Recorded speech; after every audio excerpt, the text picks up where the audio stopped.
minha vida é vã. És formoso demais, cativante me atrais.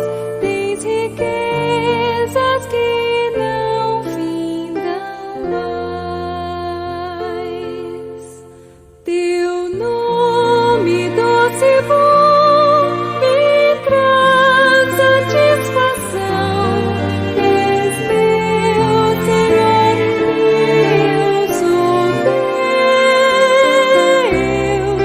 Me escondo a ti, já desfruto aqui da Jerusalém nova por vir.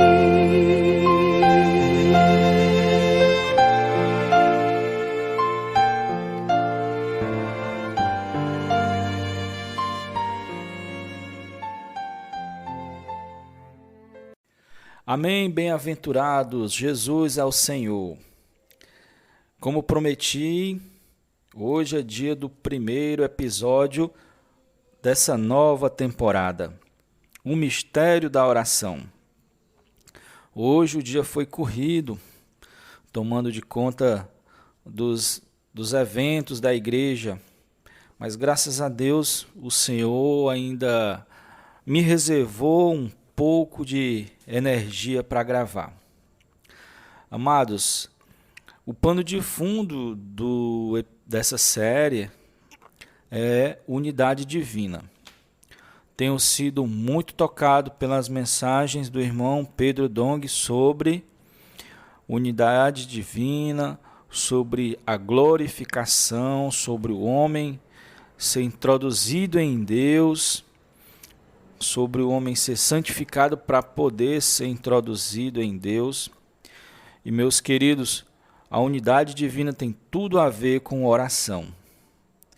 Deus não gosta que os mistérios dele fiquem sendo mistérios para sempre. Ele tem prazer em revelar. Então, já vou logo revelando qual é o mistério da oração. O mistério da oração é a unidade com Deus. A unidade divina. Você sabia que a vontade, a emoção e a mente da Trindade são fundidas em uma só? Isso porque eles têm a mesma vida, a vida divina e eterna. Interessante que a Bíblia diz que a Bíblia não diz que Jesus tem vida, ou que ele é uma vida, ou que ele tem um tipo de vida. A Bíblia diz que Jesus é a vida. Todas as outras vidas são xerox, são cópias, derivam dessa vida. E todas elas são insuficientes por si mesmas. Somente a vida divina é a verdadeira vida. Na unidade divina, o que tem tudo a ver com interdependência e mutualidade. A característica da unidade divina é essa. A unidade da Trindade, ela é toda formada de interdependência entre as partes e de mutualidade. E o Senhor revela o seu coração no Evangelho de João, a partir do capítulo 14, e muitas coisas são ali mostradas para nós. Realmente Deus abre o seu coração, e uma delas é que nós assimilemos a unidade divina. Ou, em outras palavras, a unidade divina consumir-nos e nos tornar um.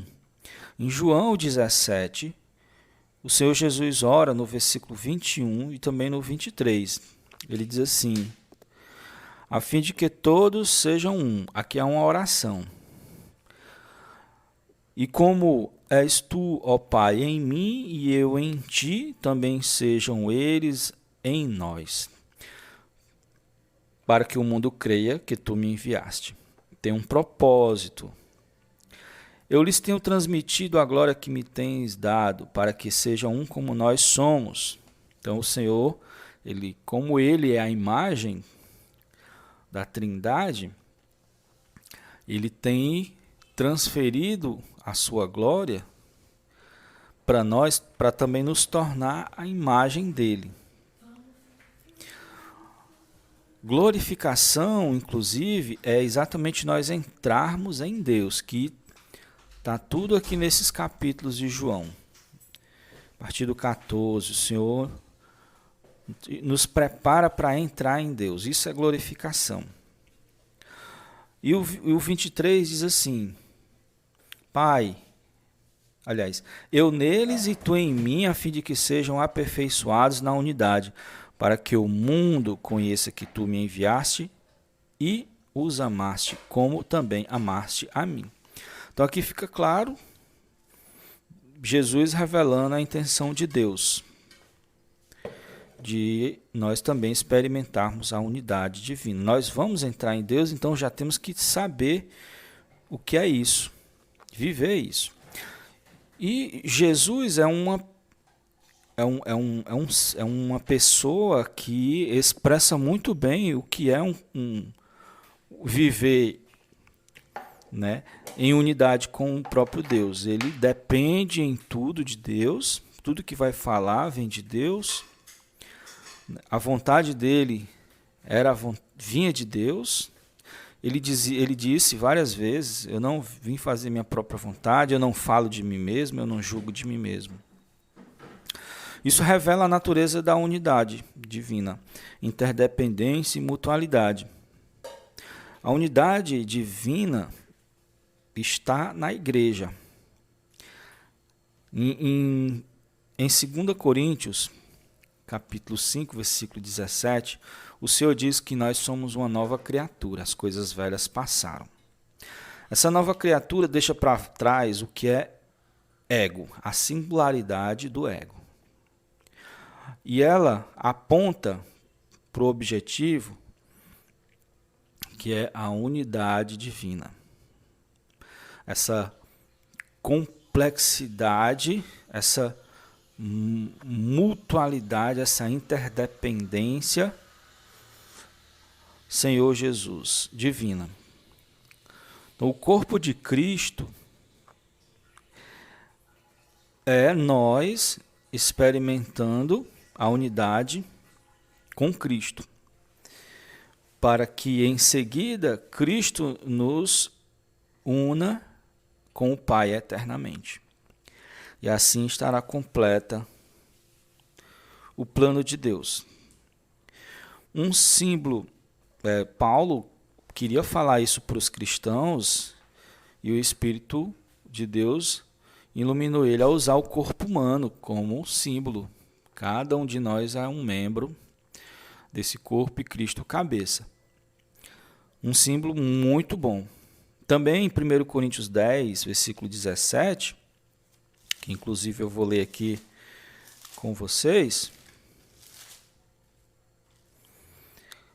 diz assim: porque nós, embora muitos, somos unicamente um pão, um só corpo, porque todos participamos do único pão. Ser um pão é exatamente o corpo, por participar de um único pão. Primeiro participamos comemos a vida, né? Em João 6, Jesus fala muito bem que ele tem a vida, ele é o caminho, a verdade e a vida, né? Ele não tem, ele é. E por comê-lo, assimilá-lo, nós nos tornamos um com Deus. E, como é a vida única, essa vida consome nossas individualidades, nos tornando um. E aí surge em seguida o pão coletivo, que Deus saboreia esse pão coletivo.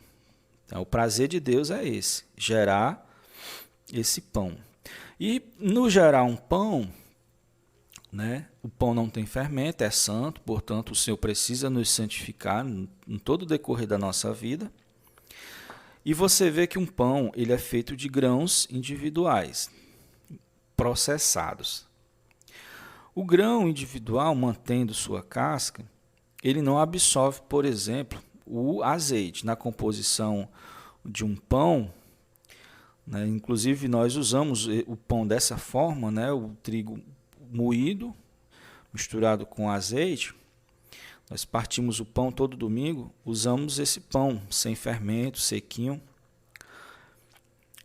Mas o trigo só consegue absorver o azeite, que representa o espírito, se ele tiver moído. Se ele tiver com a casca intacta, não absorve. O azeite escorre, não mistura. Então, é quebrada a unidade, a individualidade, o fim do eu, pelo processar, pelo moer. Quando isso acontece, o trigo se mistura, formando uma unidade, aí ele absorve o Espírito de Deus. Então, o pão é um ótimo símbolo. Também vemos o símbolo do tabernáculo de Deus e a cidade de Deus. No final da Bíblia é que nós vemos a cidade de Deus. No começo, vemos sempre usando a figura do tabernáculo. Uma tenda, né, que ainda não tem alicerce, que ela é desmontada e transferida e montada de novo, mostrando nossa peregrinação nessa terra. No entanto, é o prazer de Deus, porque ali o homem e Deus se encontram. É a tenda de Deus, né? Mas ela vira cidade com fundamento, representando a conclusão. Não precisa mais ficar vagueando para lá e para cá. Concluiu a Nova Jerusalém. Em Apocalipse 21:3 tem algo tremendo ali, que o irmão Pedro mostrou para nós. Mas só é visto na Bíblia de Jerusalém. Essa versão foi a única que conseguiu descrever o que está no original. Nós comumente vemos símbolos de unidade referindo-se a Cristo, o corpo de Cristo, né, o pão. Mas na totalidade da Trindade, a gente vê símbolos muito poucos, talvez nenhum. Mas aqui a gente vê. O versículo diz assim, ó.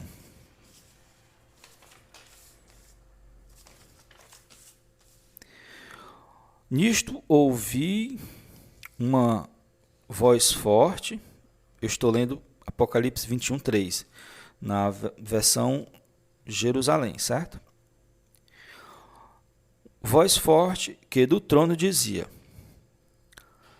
Eis a tenda de Deus com os homens.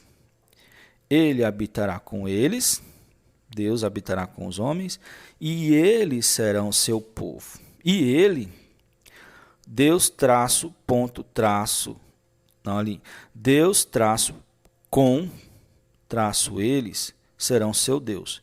Olha aqui que na tradução, o tradutor colocou uma palavra composta de 3 palavras. Deus, com e eles. Deus, traço, com, traço, eles. Por que o autor fez isso? Porque o Deus, o nosso Deus já é o Deus com eles, representando aqui a unidade final dos homens redimidos, regenerados com Deus. Não será toda a humanidade, mas os que hoje receberam a redenção, estão recebendo Deus no coração, estão experimentando o processo de santificação para entrar em Deus e se tornarem um com Deus. Isso é tremendo. Senhor Jesus, continuando,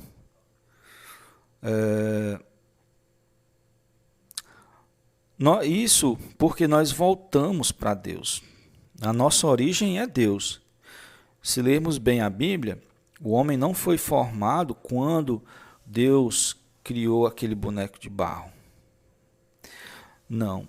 Foi formado quando Deus soprou. O sopro era o espírito do homem entrando naquele boneco de barro, aí sim o corpo, aquele boneco de barro, tornou-se nosso corpo.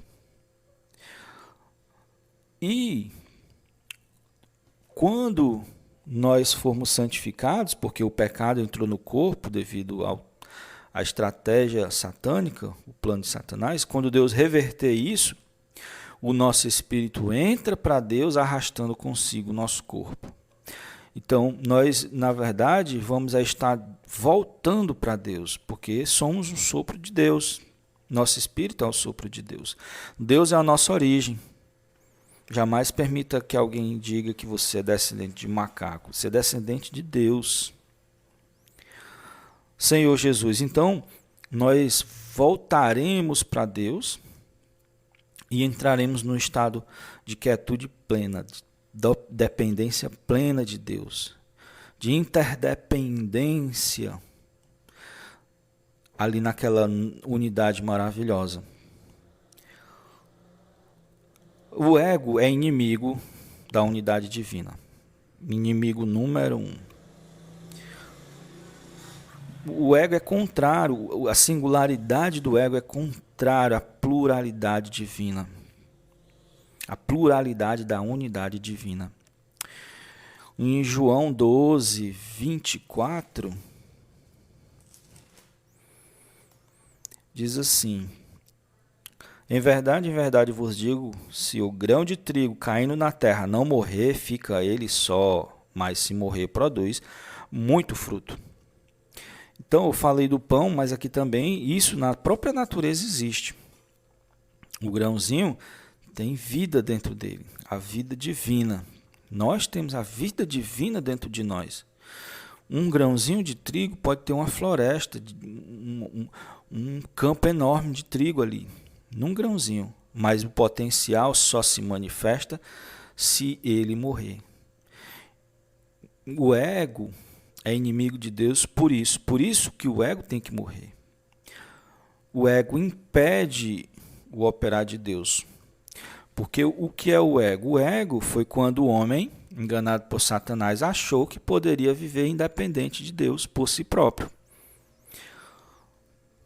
Mas isso é impossível, porque Deus criou o homem de uma maneira tal para ele cumprir o seu plano. Deus criou o homem não para ser independente, mas para ser dependente dele. Viver em unidade com ele. Então o ego tem que morrer.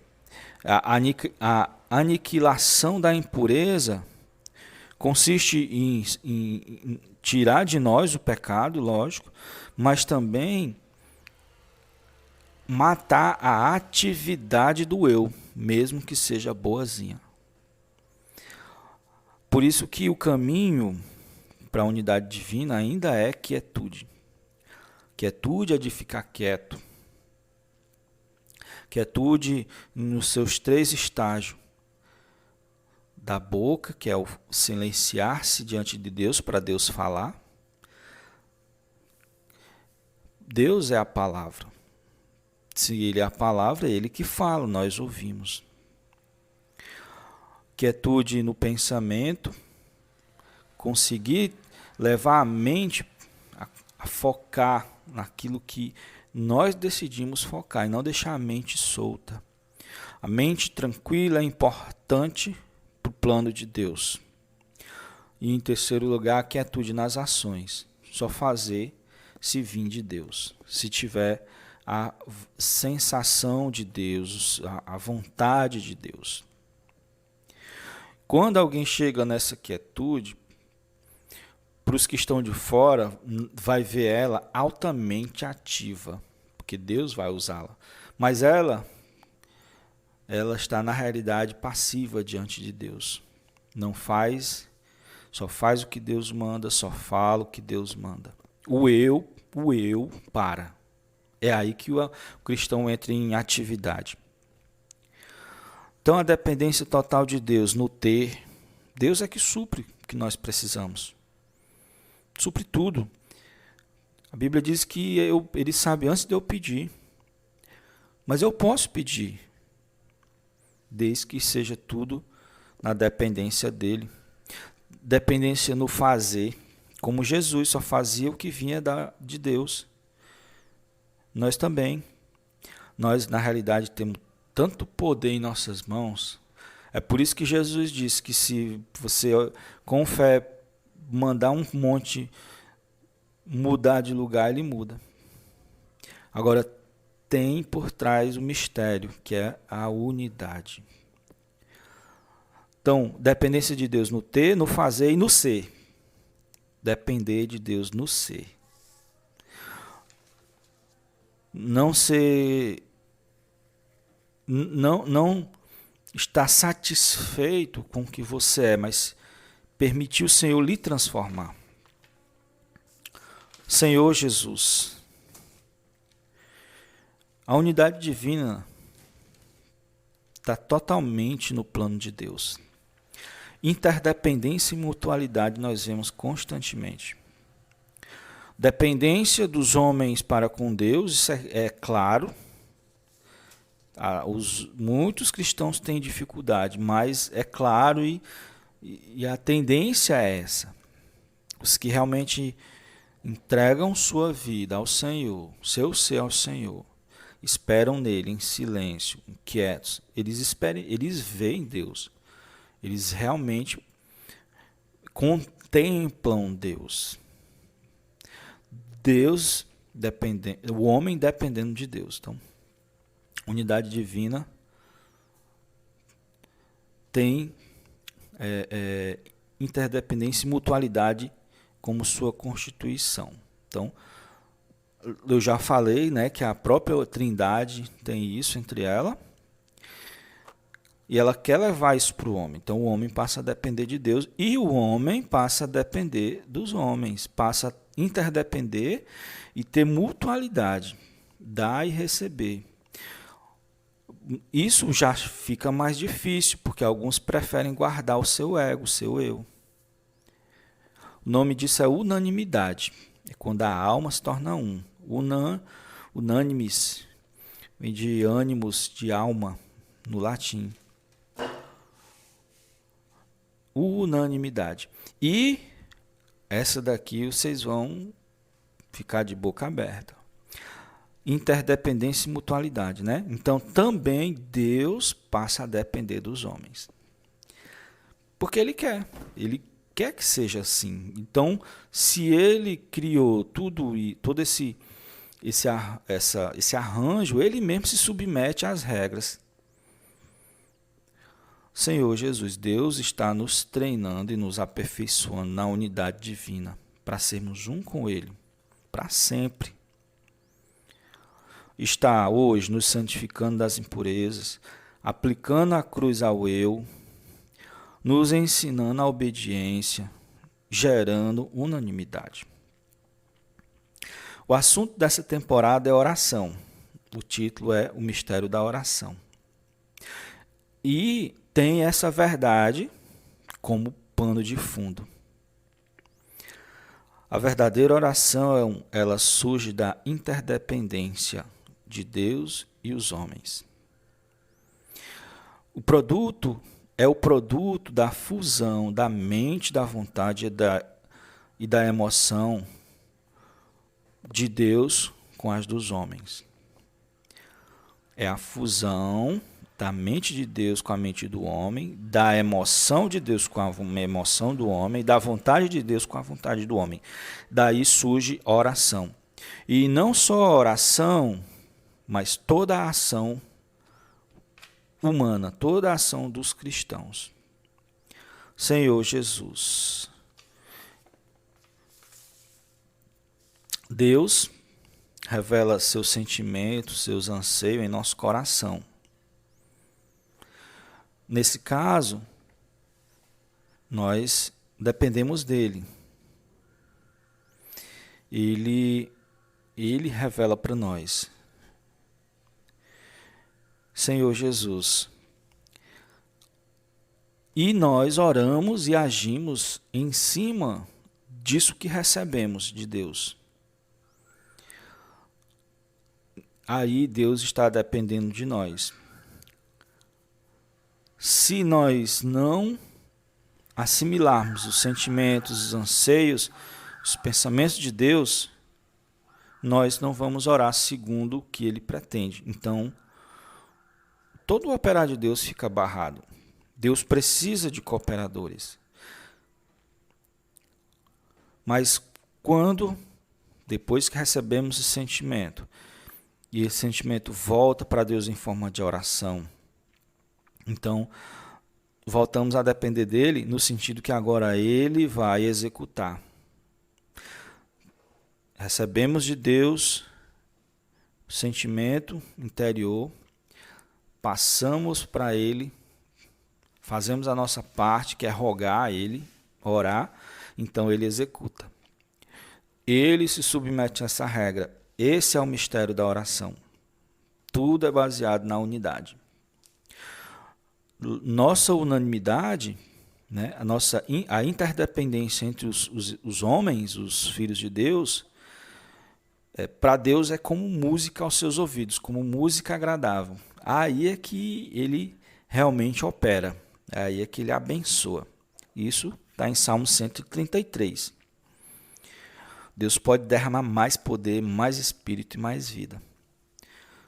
Quando 2 ou 3 concordarem, né? Está lá em Mateus, esse concordarem, o termo grego é como uma sinfonia, como em concordância.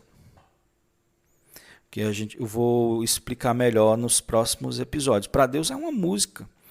Todos os instrumentos, cada um dentro da escala, isso sobe para Deus. Então a unanimidade entre nós acelera todo o operar de Deus. Então, Deus ele tem um plano e quer executá-lo. Precisa de nós. Ele precisa de nós.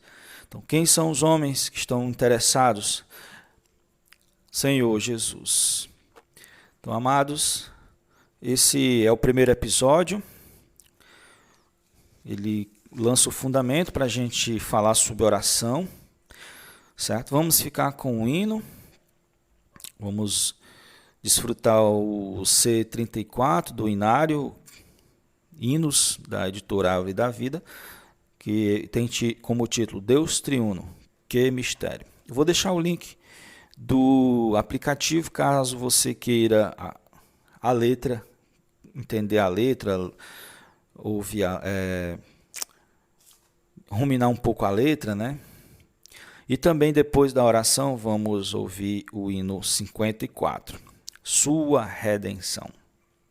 Jesus é o Senhor.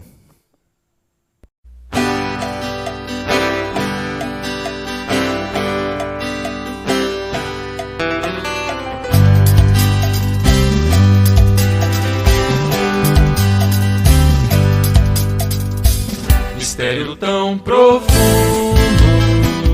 Deus é um e é três.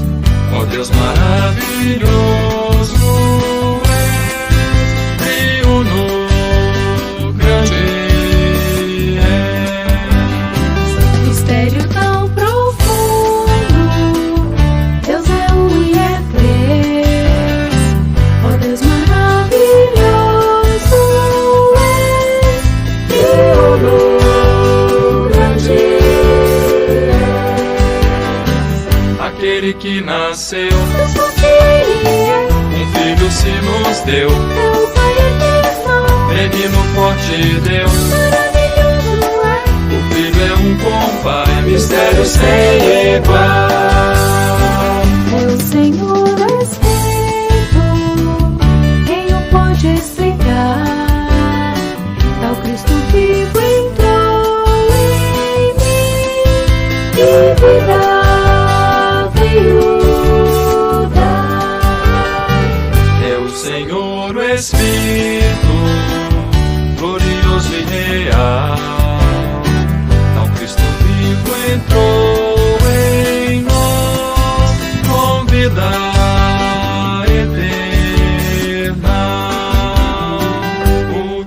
último Adão, o nosso Espírito, Cristo Espírito, todo inclusivo é. último Adão, O nosso Espírito, Cristo é o Espírito, e hoje habita em nós.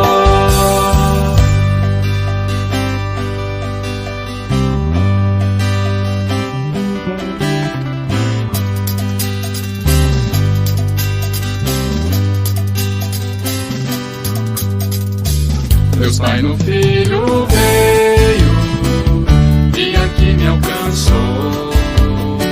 Deus qual Espírito entrou em mim, morada dele sou.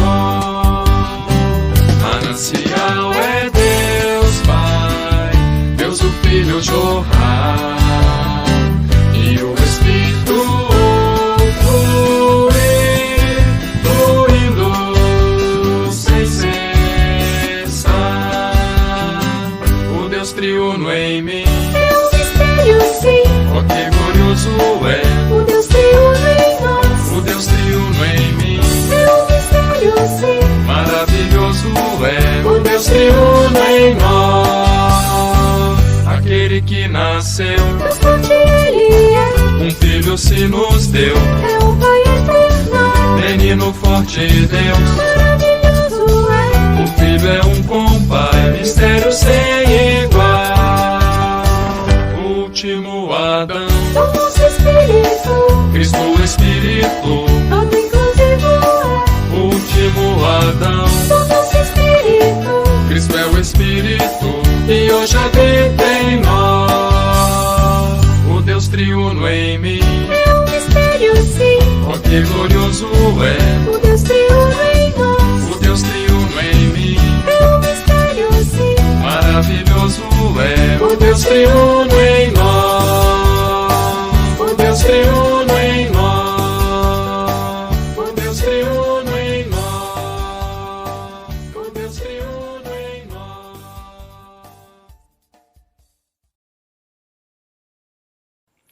Ó Senhor Jesus. Vamos orar um pouco o versículo 21 e 23 de João 17, a oração do Senhor, mostrando o seu desejo. Toda vez, amados, que nós entendemos a palavra de Deus, algo maravilhoso ocorre no nosso interior. Parte de camadas de nossa mente, de nosso entendimento se mescla à mente de Deus. Então caminhamos cada vez mais em direção à oração verdadeira. Senhor Jesus, a fim de que todos sejam um, esse é o teu desejo, Senhor. Essa é a tua oração. Essa também é a nossa oração. Senhor, como Tu é um com o Pai. Senhor Jesus, também queremos ser um contigo. Ó Senhor Jesus, um convosco, Pai, Filho e Espírito. Senhor Jesus, essa é a Tua vontade. Senhor Jesus, Tu tem trabalhado para isso, Tu tem transmitido a Tua glória, Senhor, para que sejam um como Tu, o Pai e o Espírito é. Senhor Jesus, Tu se deu para nós como vida. Senhor Jesus, a vida de Deus. Senhor, Tu em nós. Senhor, o Pai em Ti. Senhor Jesus, para que nós sejamos aperfeiçoados. Senhor Jesus, ó Senhor Jesus, para que o mundo creia, Senhor, que Tu foi enviado, que Tu ama-os. Senhor Jesus, ó Senhor Jesus, para dar a Sua própria vida, somente muito amor, Senhor. Senhor Jesus,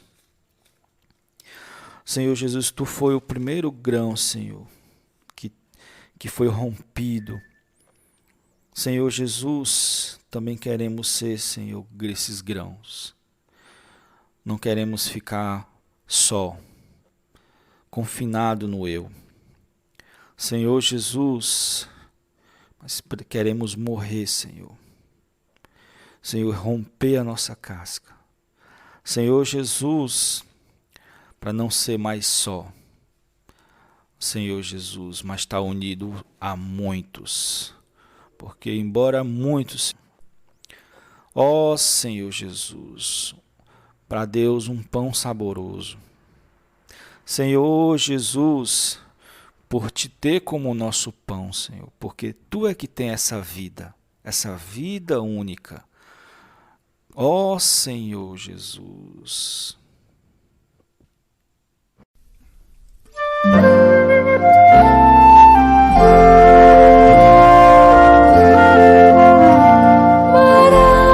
Maravilhosa redenção, encontro em Ti, Senhor.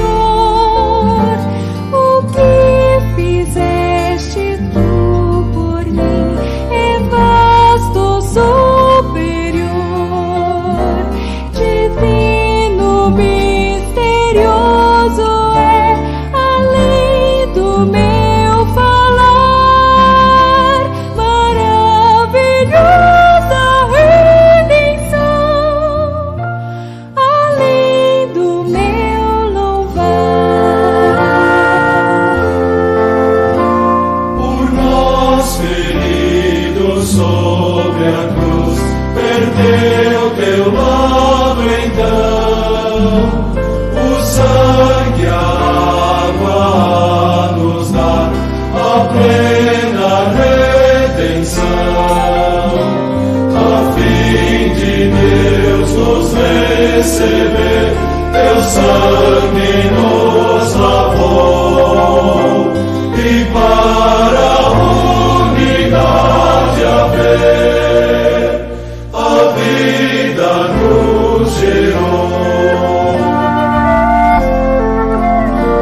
És grão divino que morreu, gerando os muitos grãos que tua vida hoje tem e formam um só pão. O teu aumento somos nós, o conteúdo és. Por nós tu vives, volves vir,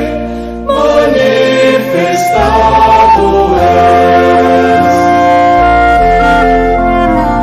Por sermos hoje um corpo teu, morada tens assim, em nós obtens teu lar, Senhor, e o descanso enfim.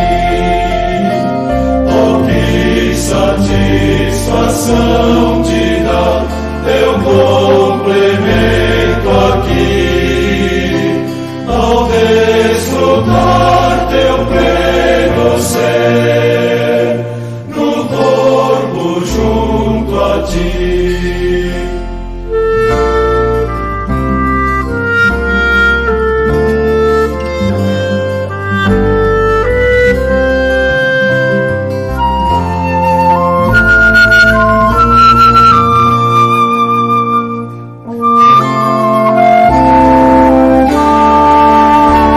Ao contemplar os símbolos e aqui